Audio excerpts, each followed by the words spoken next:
Thomas K Thomas MLA NCPയുടെ പുതിയ സംസ്ഥാന അധ്യക്ഷൻ. ഒന്ന് ചീഞ്ഞാലേ മറ്റൊന്നിന് വളമാകുമെന്ന് മന്ത്രി AK ശശീന്ദ്രന് നന്നായി അറിയാം. അതുകൊണ്ടാണല്ലോ ഒന്നിച്ച് മന്ത്രിസ്ഥാനം തട്ടിയെടുക്കാൻ വന്നവർക്ക് തന്നെ പണി കൊടുത്തത്.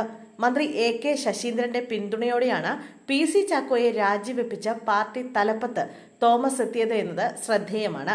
PM സുരേഷ് ബാബുവും PK രാജനുമാണ് പുതിയ വർക്കിംഗ് പ്രസിഡന്റുമാർ. ഒരുപാട് ആഗ്രഹിക്കുന്ന സ്വഭാവക്കാരനാണ് തോമസ്. ഒരുപാട് ആഗ്രഹിച്ചാലല്ലേ കുറച്ചെങ്കിലും കിട്ടൂ.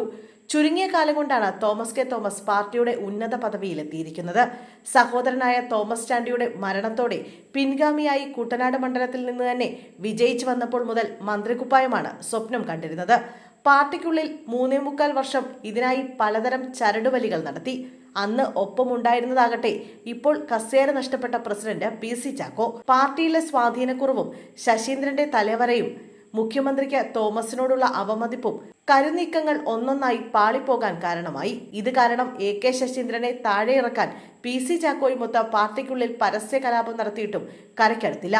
ഒടുവിൽ ശശീന്ദ്രന്റെ ചാണക്യതന്ത്രത്തിൽ തോമസ് കൂറുമാറുന്ന കാഴ്ചയാണ് കാണാൻ കഴിഞ്ഞത്. കസേര പോയത് പാവം PCക്ക്. PC ചാക്കോയെ പുകച്ചു ചാടിച്ചാണ് പ്രസിഡന്റ് കസേര തോമസ് കെ തോമസിന് നൽകുന്നത്. കേൾക്കുമ്പോൾ അല്പം തമാശയായി തോന്നുമെങ്കിലും പാർട്ടിയെ ഒറ്റക്കെട്ടായി കൊണ്ടുപോകുമെന്നാണ് പുതിയ അധ്യക്ഷന്റെ പ്രതികരണം. സംസ്ഥാന അധ്യക്ഷ പദവിയിലേക്ക് പരിഗണിച്ച PM സുരേഷ് ബാബുവും PK രാജനും സംസ്ഥാന വർക്കിംഗ് പ്രസിഡന്റ് സ്ഥാനം കൊണ്ട് തൃപ്തിപ്പെടേണ്ടി വന്നു. സുരേഷ് ബാബു ചാക്കോയുടെ വിശ്വസ്തനും രണ്ടാം വർക്കിംഗ് പ്രസിഡന്റ് രാജൻ മാസ്റ്റർ ശശീന്ദ്രന്റെ വലങ്കയുമാണെന്ന് ഓർക്കണം. സംസ്ഥാന NCPയിലെ പ്രതിസന്ധിക്ക് താൽക്കാലിക പരിഹാരം ഉണ്ടായെങ്കിലും മുറിവേറ്റ ചാക്കോയുടെ അടുത്ത നീക്കങ്ങളാകും പ്രധാനം. കുട്ടനാട് സീറ്റ് CPM ഏറ്റെടുക്കണമെന്ന ചർച്ചയിൽ തോമസ് ഇതിനോടകം പ്രതികരണം നടത്തി കഴിഞ്ഞു. അത്തരം ചർച്ചകൾ ഒക്കെ മുന്നണിയിലാണ് ഉണ്ടാവുക. മുഖ്യമന്ത്രിയെ ഉടനെ കാണും. അദ്ദേഹം തന്നെ വിളിച്ചിരുന്നുവെന്ന് തോമസ് കെ തോമസ് പറഞ്ഞു. സ്ഥാനം ഏറ്റെടുക്കുന്നതിൽ സന്തോഷമാണ്. തർക്കങ്ങളില്ലാതെ പാർട്ടിയെ മുന്നോട്ട് കൊണ്ടുപോകണം എന്നാണ് ആഗ്രഹം. പറയത്തക്ക പ്രശ്നങ്ങളൊന്നും പാർട്ടിയിലില്ല. പാർട്ടിയെ ശക്തിപ്പെടുത്തി മുന്നോട്ട് കൊണ്ടുപോകും. മന്ത്രിമാറ്റ ചർച്ച എന്ന സബ്ജക്റ്റ് തന്നെ വിട്ടുകളയാമെന്നും അദ്ദേഹം കൂട്ടിച്ചേർത്തു.